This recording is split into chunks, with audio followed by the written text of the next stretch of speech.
ആരാ ഈ മോൾഡ് ചെയ്യണം എന്ന് പറയുമ്പോൾ നമ്മളൊക്കെ ഒരുപാട് അടി കൊണ്ട് വളർന്നവരാണ്. ഈ അടി ചെയ്യും ഫലം അണ്ണൻ തമ്പി ചെയ്യില്ല എന്നൊക്കെ ഉള്ള ചൊല്ലൊക്കെ എപ്പോഴും നമ്മുടെ അമ്മമാർ പറഞ്ഞ് നമ്മളെ അടിച്ച് വളർത്തിയതാണ്. ഇപ്പോൾ ഈ അടി കുറവാണ്. അത് വീട്ടിലായാലും സ്കൂളിലായാലും ഒരു അധ്യാപകൻ അല്ലെങ്കിൽ ഒരു അധ്യാപിക കുഞ്ഞിനെ തല്ലിയാൽ എന്തെങ്കിലും അത് എന്ത് കാരണമോ ആകട്ടെ, അധ്യാപകനെ തല്ലുന്ന ഒരിക്കലും വ്യക്തിവൈരാഗ്യം കൊണ്ടായിരിക്കില്ല എപ്പോഴും, അല്ലെങ്കിൽ കൂടുതൽ സമയവും.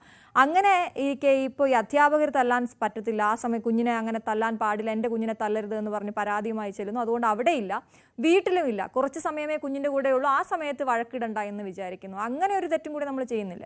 തീർച്ചയായിട്ടും അശ്വതി, ഇതിപ്പോൾ നമ്മൾ ഒരുപാട് കാര്യങ്ങൾ നമ്മൾ ചർച്ച ചെയ്തു. വളർത്തുദോഷം നമ്മൾ പറഞ്ഞു, ഗാഡ്ജറ്റ്സിൻ്റെ ഉപയോഗത്തെക്കുറിച്ച് പറഞ്ഞു. ഇപ്പോൾ ഇതാ നമ്മൾ സംസാരിക്കുന്നത് പഴയ ഒരു തലമുറ സ്വീകരിച്ച് വന്ന് അടിച്ചു വളർത്തണം എന്നൊക്കെ ഉള്ളൊരു കോൺസെപ്റ്റിനെ കുറിച്ചാണ്. പക്ഷെ നമ്മൾ കാലം മാറിക്കൊണ്ടിരിക്കുകയാണ്. ഇനി നാളെ ഒരു സമയത്ത് AI അധ്യാപകരുടെ എനിക്ക് തോന്നുന്നു ഒരു പക്ഷേ 2026 ജനിക്കുന്ന അല്ലെങ്കിൽ 25 ജനിക്കുന്ന കുട്ടികളെയൊക്കെ പഠിപ്പിക്കാൻ പോകുന്നത് AI അധ്യാപകരായിരിക്കും. 2033 കൂടിയൊക്കെ ഇവിടെ ഇപ്പോൾ തന്നെ NEP വന്നിട്ട് 2020 NEP അനുസരിച്ച് ഒരുപാട് വിദ്യാഭ്യാസത്തിന് മാറ്റം സംഭവിച്ചു. ഇനി 33 കൂടി എഗെയിൻ അടുത്ത അതിൻ്റെ നെക്സ്റ്റ് ലെവലിലേക്ക് പോവുകയാണ്. അപ്പോൾ ഇങ്ങനെ വിദ്യാഭ്യാസ രീതിയിലും വളർത്തുന്ന രീതികളിലും ഒക്കെ വലിയ നൂതനമായ മാറ്റങ്ങൾ, അതും വിദ്യാഭ്യാസ വിചക്ഷണന്മാരെ പോലുള്ള ആളുകൾ ഇരുന്ന് ചർച്ച ചെയ്ത് മാറ്റങ്ങൾ കൊണ്ടുവരുമ്പോൾ നമ്മൾ ഇനി പഴയ റൂട്ടിലേക്ക് മടങ്ങിപ്പോകുന്ന കാര്യമല്ല. ഇതിലൊക്കെ ഒരുപാട് കാതലായി ചർച്ച ചെയ്യപ്പെടേണ്ട വിഷയമുണ്ട്. ഇവിടുത്തെ എന്താ പറയുക, സാമ്പത്തിക സ്ഥിതി അല്ലെങ്കിൽ തൊഴിലില്ലായ്മ, ഇതൊക്കെ ഇതിൻ്റെ അടിസ്ഥാന വരകളായി അധ്യാപകരെയായാലും അല്ലെങ്കിൽ നമ്മുടെ രക്ഷകർത്താക്കളെയാണെങ്കിലും കുട്ടികളെയും ബാധിക്കുന്നുണ്ട്. ഇപ്പോൾ നമ്മൾ കാശ് കൊടുക്കുന്നു എന്ന് പറഞ്ഞു, നമ്മൾ കാശ് കൊടുക്കാതിരുന്നാൽ അവർ കണ്ടെത്താൻ ശ്രമിക്കുകയാണ്.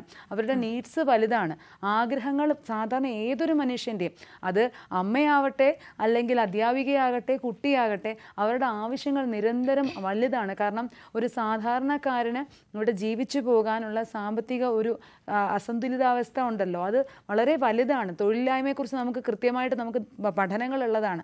50% പേർക്കും കൃത്യമായ വേതനം കിട്ടുന്ന തൊഴിലുകളില്ല. വിദ്യാഭ്യാസ സമ്പന്നരാണെങ്കിൽ പോലും നമ്മൾ ഈ കൊച്ചു കേരളത്തെക്കുറിച്ച് പറയുമ്പോൾ പോലും ഇല്ല.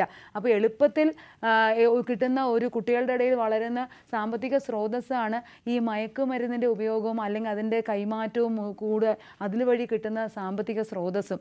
അത് വലിയ വലിയ ചങ്ങലകളായി വ്യാപിച്ചു പോകുന്ന ചങ്ങലകളാണ്. അങ്ങനെ ആ ചങ്ങലയുടെ ഒരു അറ്റത്താണ് പലപ്പോഴും നമ്മുടെ സാധാരണക്കാരായ കുട്ടികൾ വന്ന് പെടുന്നത്.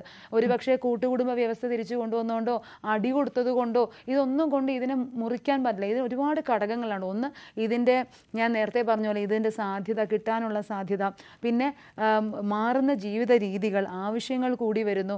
ഒരു സാധാരണ ഇടത്തരക്കാരന് ജീവിച്ചു പോകാനുള്ള തിരക്കുകൾക്കിടയിൽ ഈ പറയുന്ന പോലെ നേരത്തെ പോലെ കുട്ടികളോടൊപ്പം സ്പെയർ ചെയ്യാൻ പാരൻസിന് പറ്റുന്നില്ല. അല്ലെങ്കിൽ കുട്ടികളുടെ ആവശ്യങ്ങളും വലുതാണ്, വിദ്യാഭ്യാസപരമായിട്ടും അവർക്ക് ട്യൂഷന് കാര്യങ്ങളെല്ലാം തിരക്കാണ്. അപ്പോൾ ഈ മാറുന്ന ചുറ്റുപാട്, ഇനി ഗാഡ്ജറ്റ്സ് നമ്മൾ മൊബൈൽ കൊടുക്കണ്ട, ശരിക്കും എനിക്കൊന്ന് മണ്ടത്തരായിട്ടാണ് തോന്നുന്നത്. കാരണം ഇത്രയും കാലങ്ങൾ ഇത്രയും പുരോഗമനം വരുന്നു. നമ്മൾ ഒരു കാലത്ത് കമ്പ്യൂട്ടറിനെതിരെ സംസാരിച്ചുകൊണ്ടിരുന്നു. ഇപ്പം നമ്മൾ കമ്പ്യൂട്ടർ വിദ്യാഭ്യാസത്തിന് അത്രയും പ്രാധാന്യം കൊടുക്കുന്നുണ്ട്. അതുപോലെ ഒരു മിനി കമ്പ്യൂട്ടർ അല്ലെങ്കിൽ മൈക്രോ കമ്പ്യൂട്ടർ തന്നെയാണ് നമ്മുടെ കയ്യിരിക്കുന്ന മൊബൈൽ ഫോണും. അപ്പോൾ അതിന് ആക്സസ് നിഷേധിക്കുന്നതോടുകൂടി ഒരുപക്ഷെ നാളൊരു സമയത്ത് അതിനകത്ത് ഒരുപാട് ദൂഷ്യവശങ്ങളുണ്ട്. ഒരുപാട് പറഞ്ഞ കാര്യങ്ങളൊക്കെ സത്യമാണെങ്കിൽ പോലും നമ്മൾ ആക്സസ് നിഷേധിക്കാൻ ഇനി പോസിബിലിറ്റി ഉണ്ടോ എന്ന് തന്നെ എനിക്കറിയില്ല. കാരണം ഞാൻ പറഞ്ഞല്ലോ, നാളെ ഇനി വരാൻ പോകുന്നത് 2030 കഴിഞ്ഞാൽ AI ടീച്ചേഴ്സ് ഇവിടെ പഠിപ്പിച്ചു തുടങ്ങും.